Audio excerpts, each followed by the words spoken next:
It is the weekly Locked On Big 12 crossover. The gang is back together. Josh Neighbors, Jake Hatch below me. To his right's John Williams. Above him, Steven Simcox. He's also there you go. This side. We have got some exciting stuff to talk about tonight. Dennis Dodd had an article about the Big 12 television contract and also the NCAA tournament expanding, adding more teams. All that and more is coming up on this edition of Locked On Big 12 Crossover. You are Locked On Big 12, your daily podcast on the Big 12 Conference, part of the Locked On Podcast Network, your team every day. All right, it is the Locked On Big 12 crossover. Once again, I'll go this way now. Steven Simcox, he is the host of Locked On Horned Frogs. Below him is John Williams, the host of Locked On Sooners. To his left and then below me, it is Jake Hatch, the host of Locked On Cougars, covering all things BYU. So, guys, I have been talking about the television contract for the Big 12 for a minute now. And we had our guy, Brett Yormark, today at Big 12 Media Days for basketball talking about it. And he said, really, the big thing was, he said, in the next 2 weeks, we kind of want to make a decision on whether or not we're going to wait 16 months to start really having to make a deal. Well, Dennis Dodd had an article that came out tonight, and we're recording the 19th of October, so Wednesday night is when this is being recorded, that the Big 12 may secure a new media rights deal with current partners in a matter of weeks. And, there's a lot of specifics. I encourage you all to go to cbssports.com and read the full article. All right. But I think the upshot here is that the Big 12 is much closer to their television partners, Fox and ESPN, the Pac-12 was. The report from Andrew Marchand of the New York Post was the Pac-12 and the partners were over hundreds of millions of dollars apart. At least they and ESPN were. And now I think if we're going to be reporting that a deal could happen here relatively soon, I would assume that the two parties in this one, or multiple parties, are not hundreds of millions of dollars apart. So, Steven, when you see this, that the Big 12 might have the deal, and also you take into context the stuff that Brett Yormark said today about, we are willing to wait and whatnot, it's mixed messages, sure, but I think overall it is encouraging about where the television future of the league is heading. I feel like it's a positive. I mean, I think Brett Yormark's a smart guy. He's a forward-thinking guy. So this is not going to be like an embarrassing agreement where you're trotting out the press release and everybody's kind of clowning you for only getting so much revenue for certain schools. I feel like it could bring us some clarity as well on the Texas and OU kind of conundrum and where that stands. I know publicly they're still saying, hey, these two schools are committed to being here through 2025. And it puts pressure on the Pac-12, as you said, Josh. It's been out there that they couldn't get a deal done, and it was really because they're not in a great negotiating position. So all those things are really positive. Obviously, you do run the risk of in 16, 18 months, if your brand is stronger or if there's been 2 or 3 more conference TV deals that have been done in the meantime that make yours look kind of small time, then that's a problem. But I think the Big 12 is the strongest it's been in a while, like from a unity standpoint, from a brand standpoint. And if nothing else, if you're still interested in expansion, which I believe every conference is, it gives you something to kind of entice some of those West Coast schools with, right? Like, hey, we got a deal done. We have stability here. You'll know what you're making. You don't have to wait to see what's going to happen. You don't have to wait to see if Washington's going to bounce.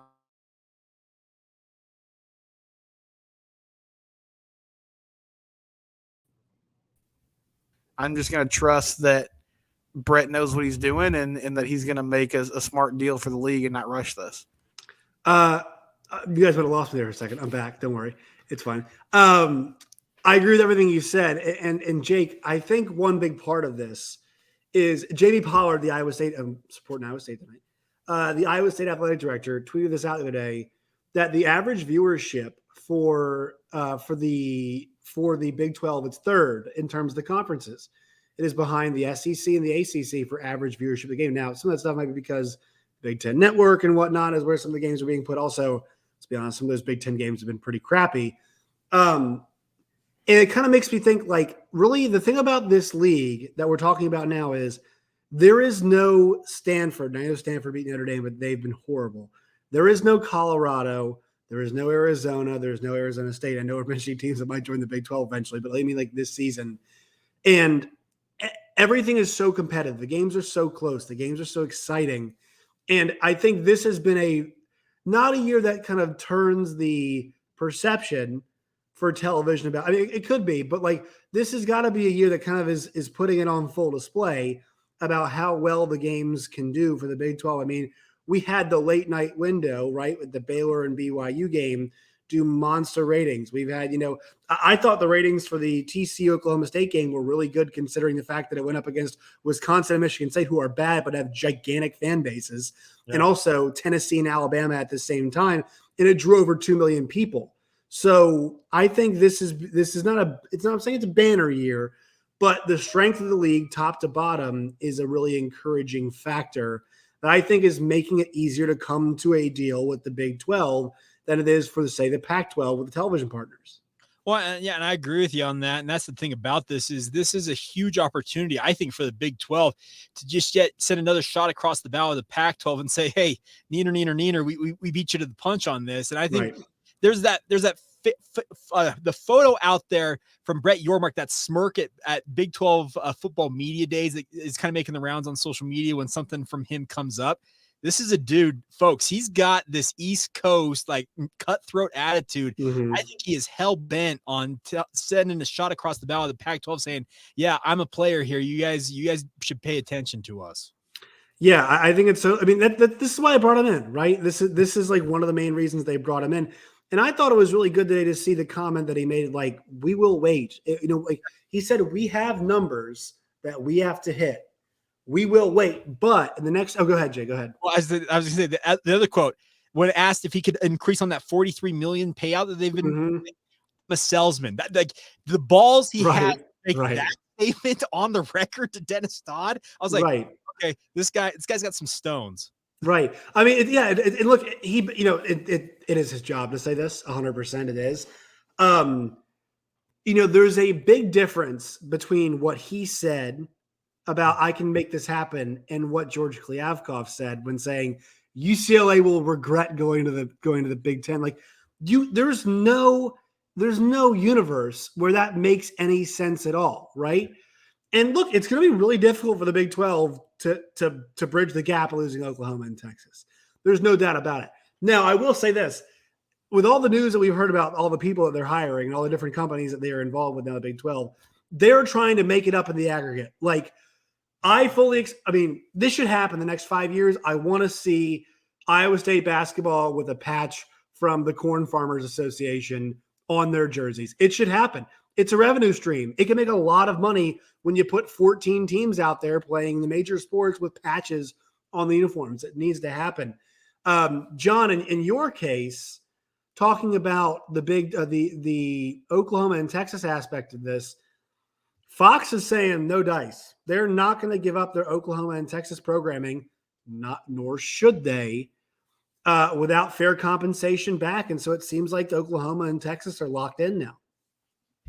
Yeah, probably for the first time since last summer, do I actually feel like Oklahoma and Texas are going to be in the Big 12 through 2024, into the 2025 or the end of the 2025 school year. So I think it's just going to be, it is what it is. And I like the new Big 12. I think it's going to be a lot of fun. So I'm not necessarily sad about getting to spend a couple more years doing Locked On Big 12 roundtables with you guys. Right. And I'm working through like a projected schedule for 2023 and 2024. And that first game that I have in Big 12 play for Oklahoma, fingers crossed, road trip to Provo. Like, let's make that happen. 2-3-0 teams meeting in Provo.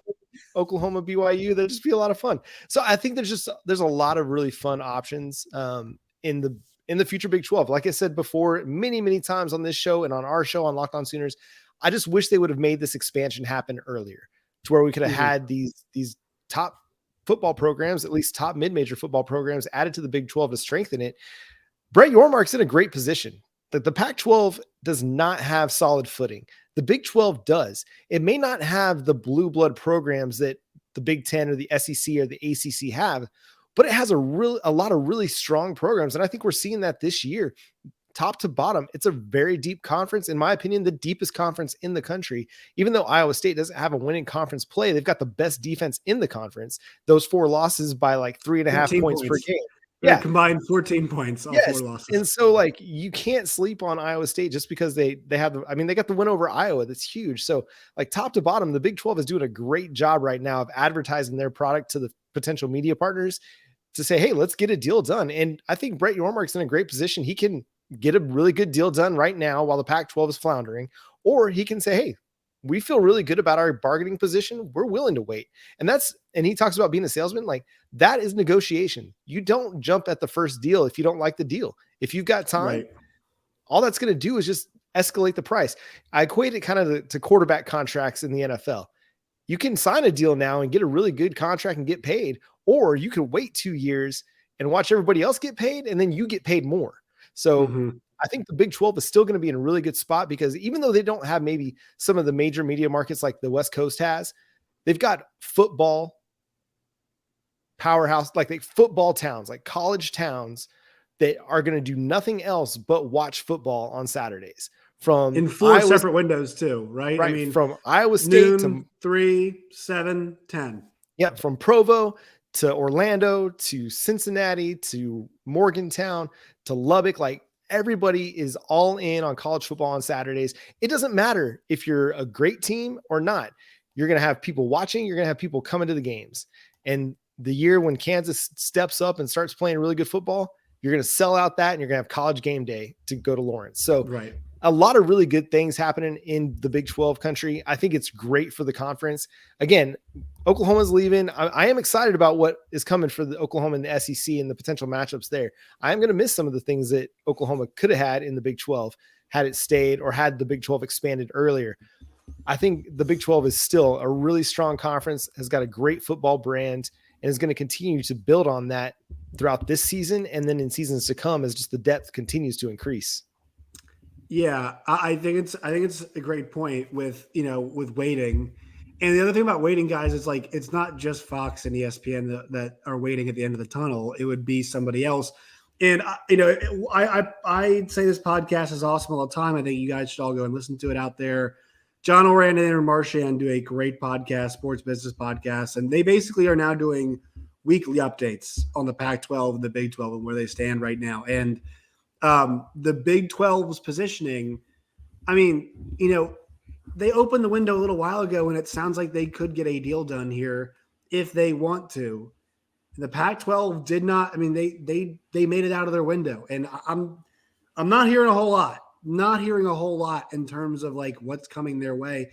And look, the thing for Brett Yormark is he can say right now, all right, guys, if ESPN and Fox, if you guys want to keep us, meet our targets and even pay a little bit more so we don't go to market, because with all of the new players out there right now, there are a lot of people who would want to pay for content. And I guarantee you this, like there's no Colorado stinker in the Big 12 that you're getting right now. You're not paying for that.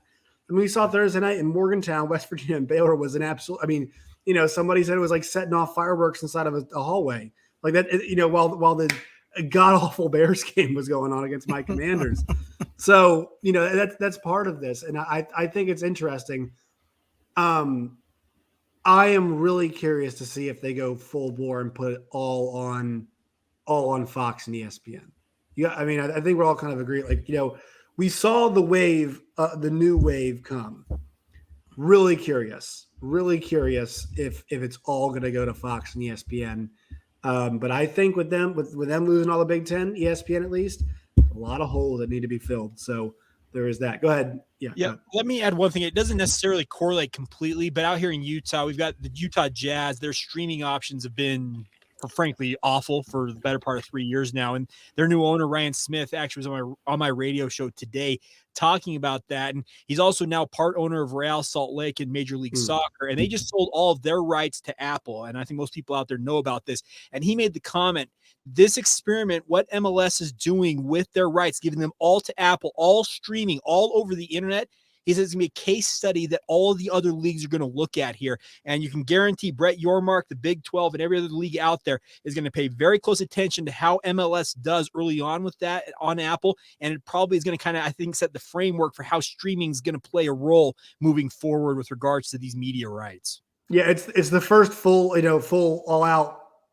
thing Apple has done with sports, right? Right. It took the one game a week or 1 or 2 games a week for baseball. And this is the first all out. And it's the first league to go all in on streaming as well. Right. That's the other thing about this. This is the first all in everything on a streaming platform. It's going to be a case study that every league, NBA, MLB, NFL, all of them, all college football, they're all looking at this, wondering how it's going to go. All right, let's move on to the next topic here, everybody. This is a really interesting one, and I don't know how I feel. Well, I know how I feel about it. There's a lot of talk about expanding the NCAA tournament. From Greg Sankey to Kevin Warren to Jim Phillips, now to Brett Yormark. I guess George Kliavkoff's probably going to be asked about it too. There is discussion of expanding the NCAA tournament. I don't know to how many teams. Does anybody know what the number they're talking about here? I mean, does anybody know? They're mentioning expanding it. Insert number that you want, essentially, is what I'm taking. That is a multiple of 4. Insert multiple of 4 beyond 68 here, correct? Yeah, Is that what I'm understanding it? Yeah, 96, 120. Yeah, they were talking about 96 earlier. I haven't heard the most recent update, but 96 was what I heard last time. So we play a lot of basketball games every year, right? Like there is, you play like 30 college hoops games, right? Mm-hmm. When we talk about teams getting snubbed, it's never like, man, we just didn't get to see them enough. Nobody's ever like, I just don't know if Colorado was good enough to get in. I don't know if Baylor was good enough, or whoever it is was good enough to get in. I love the NCAA tournament. We all do. It's like the best postseason in any sport. I think it just is. Why money? Sure. But like, how much extra money does more games in Dayton or expanded first round tournament? Like, how much does it net you? And I mean, what are we really doing with that? I mean, Steven, what's your thought on the expanded NCAA tournament? Like, I'm just wondering how much do we really need for the tournament when everybody already agrees right now that it's perfect?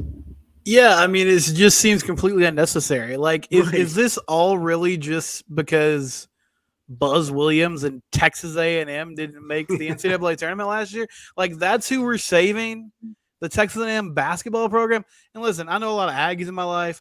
I love them, but I bet you, I would say 60 to 70% of Aggie fans, if you ask them to name more than one Texas A&M basketball player before the SEC tournament last year, they could not have done that. They were already on to, their 2023 recruiting class. They were looking at baseball and what Jim Sloshnagle was going to do. They were not watching Aggie basketball. Like, we don't need this.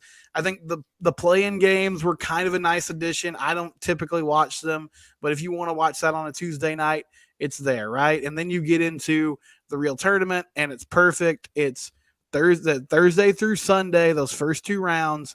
You could argue there's probably nothing better in sports from just a sheer gluttonous. I'm just going to sit in front of the TV and watch college basketball for 96 straight hours. But there's no need to add more teams. I don't need more games on that channel that Impractical Jokers is on that I can't think of. True TV right now. It's True TV Awareness Week is what they call it when that happens. I mean, I like that they added the Inside the NBA guys to the pre and post game coverage. It's a joke, but Charles Barkley's got no clue who he doesn't know anything about college basketball. Is Georgetown good?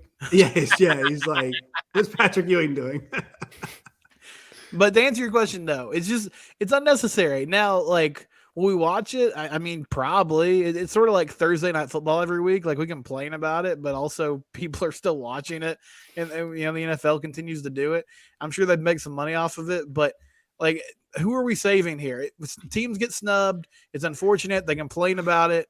But at the end of the day, they're not going to win a national title. And And also, I know these tournaments aren't really cared about that much, but there's the NIT, there's the CBI. Like, there's places for teams that don't But I make the guess, tournament. but here's the thing, Stephen. Like, those tournaments are kind of the reason why this is happening, because they make, like, the CBI does not exist if it doesn't make money because it's on television, right? Sure. The CIT doesn't exist, and it's the same reason we mentioned these bowl games, that they exist because they make more money. And look, like, I think my point is, like, we're already greedy enough as it is. And here's the thing, John, when we talk about the college football playoff expansion, we're talking about access for the top 6 conference champions. How many conferences all the conferences already get access? Yeah. Like, you used to win unless you're Bellard meeting last year and you get jobbed. Everybody's getting access to this thing.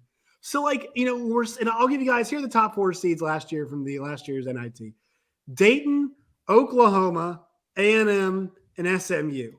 Like, hell yeah, baby. Hell yeah, brother. Let's get these guys in there. We got to see them. We got to get, and while we're at it, let's add Wake Forest. Let's add Washington State, who is 19-14, and St. Louis, and BYU is 22-10. Like, here's the thing. The college football playoff, expanding access feels important to us. It feels like something that should happen, John. We're not expanding access with the NCAA tournament. It's not like these schools, like A&M and SMU and whoever else I just mentioned. Oklahoma. They all have a chance. The Big 12 sends like 8 teams every year, right? Yeah. It was not fun watching Oklahoma lose to St. Bonaventure in the NIT. It would definitely be less fun watching Oklahoma get blown out by whatever the number 1 seed they'd get matched up again as the 20 seed in their region or whatever. It's like when McDonald's came out with the triple cheeseburger. It was something that nobody asked for. The double cheeseburger was just fine as it was. Nobody needs a triple cheeseburger. Nobody needs a 96-team NCAA tournament. I'm all for college football playoff expansion for the reasons Josh just listed. It provides access to the top conference champions.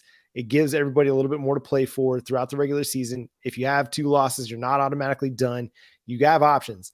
Going from whatever it is now to close to 100 teams, it's all a money grab. That's all it is. None of it makes sense. Yes, a team could get hot and go on a run. How often is that going to happen? I find it to be very unlikely and not very often. I kind of watch the NCAA tournament. I'm not as into it as most people are, just because, again, it's oversaturation of college basketball. And I'll get into it at certain times, but there's so much sports on. It's just hard to keep up with everything. And, now having to watch if Oklahoma makes a 96-team NCAA tournament and having them watch or play South Florida or Pepperdine or something like that. It's just like, I'll watch it, but I'm not going to have a good time doing it. There's a field of 60. Like, the thing is too, these teams, could they make a run? Like you said, yes. But, like, there's a field of 68 teams. You can't make that. I mean, it's not like college football playoff where we're cutting you off, and some teams just don't get a seat at the table. Like, everybody gets a chance here to absolutely go. And also, Jake, I want to tell you, like, get your thought on this. There is an expansion of the NCAA tournament. It happens the previous week and a half. It's called the conference tournaments. Yeah. And they're bonkers and they're bananas and they're a ton of fun. And look, a lot of times every single year there is usually a Cinderella, right? Georgia Tech a couple of years ago makes that stampede through. Georgetown made their stampede through the Big East a couple of years ago, and Patrick Ewing's group got in. The Oregon State Beavers, who ended up being an Elite 8 team, right? Yeah. They made their storm to the Pac-12 tournament. We get that the week before. The problem is, I think they just think by putting the branding of NCAA tournament on this stuff, it's going to give it more exposure, which it probably does. But I mean, if you're a college hoops fan, like, we already get the preamble is the conference tournament, in my opinion. I think there's so much excitement about that bubble aspect of the conference tournament. You're going to take away part of the appeal of that now. Well, and that's the thing about it is, if it becomes too big, where you're having teams literally with losing records getting in, is that going to make people be like, okay, really? Is this how we're going to go about this stuff? Are we looking at the 7-9 Seattle Seahawks of NFL years past? Like, that's the stuff you have to be concerned with. How big you ultimately expand this to.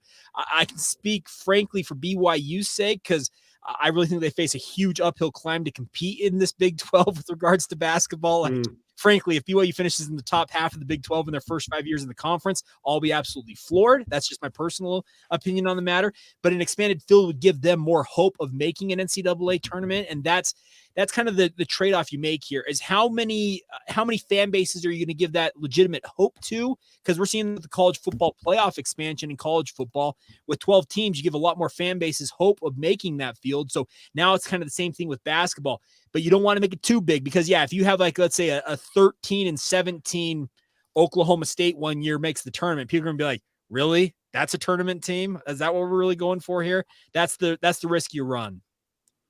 Yeah, this is such an interesting conversation about this. And look, I mean, we say this now, and I'm for playoff expansion, college football wise. I'm sure we will all watch the NCAA tournament if it expands as well.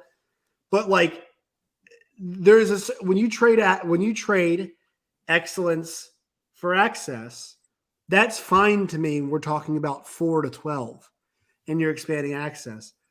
When every single conference winner at the Division I level is already getting a seat at the table, everyone's got the access. Now, look, maybe a couple teams that had spectacular seasons at the lower level who missed out in the conference tournament, right? How many times do we see a 26-3 Ohio Valley team lose to a 28-4 Ohio Valley team, right? Murray State loses to Belmont or whatever, has to go to the NIT. We do see that. But my gut tells me that's going to be more of the Syracuse's as 18-15, the Oklahomas at 18-15, the BYU's at 22-10, than it will be your other schools, like we mentioned, a Long Beach State or a St. Bonaventure. Hey, or go 49ers, Long Beach State, baby. Yeah, I also right here. I mean, Belmont guys last year went 25-7, and they didn't make the tournament. So just kind of give you guys an example. That's kind of where we're at with this. All right, guys. So just make sure you don't make sure you let teams in with losing records. Like if you got a team that's on the bubble that has a losing record, bypass them and go on to a team with a 25-7 record. Like just don't do that. Like whole lot of 6-10 ACC teams getting in there. Yeah, it's always Clemson won 6 games there. Great. Yeah. All right, wonderful. Like I think you're right. Like because Oklahoma fans were upset that Oklahoma didn't make the tournament after kind of going on a good run towards the end of the season, beating Baylor in the Big 12 tournament, but they fell short. Like they didn't win their semifinal game. They didn't make the final. So they didn't really have much leg to stand on that.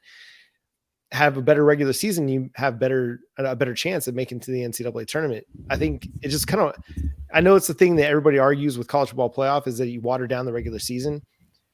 At this point, like if you're going to expand it, just make it just seed everybody at the beginning of the year and make one big tournament, a free for all. Let's see what happens. 1 to however many teams are in basketball, and just play a whole tournament and don't even play a regular season.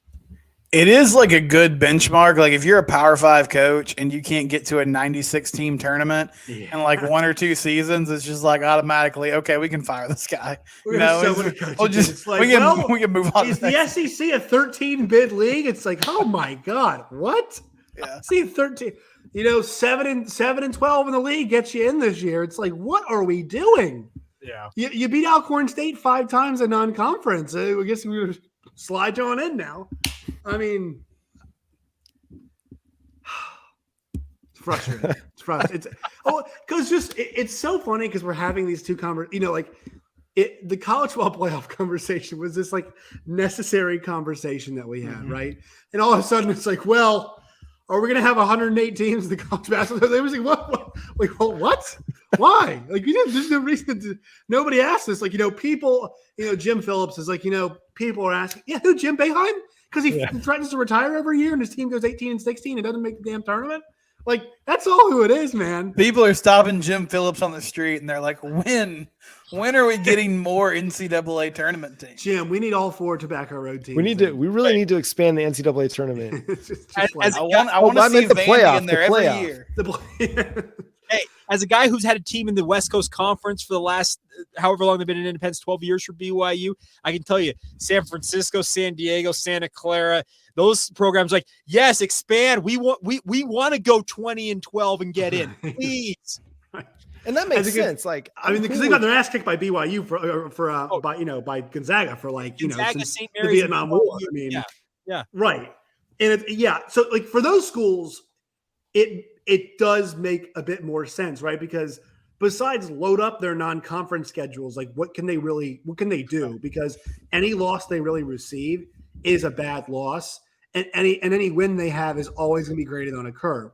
So there are other schools out there that make a difference, but like we're talking about like the money making schools, like I mean, look, you play in the ACC, Big 12, Pac-12, whatever it is. Like I know how good you are, Big East. Like when you play 30 basketball games, we kind of know. We it's. Has anybody ever gone to the tournament like I'm just not sure. I haven't seen enough tape on the team. No. I think yeah.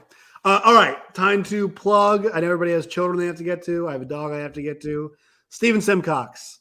How is the family? First of all, hope everybody's doing well. No, we have a new baby. How's new baby doing?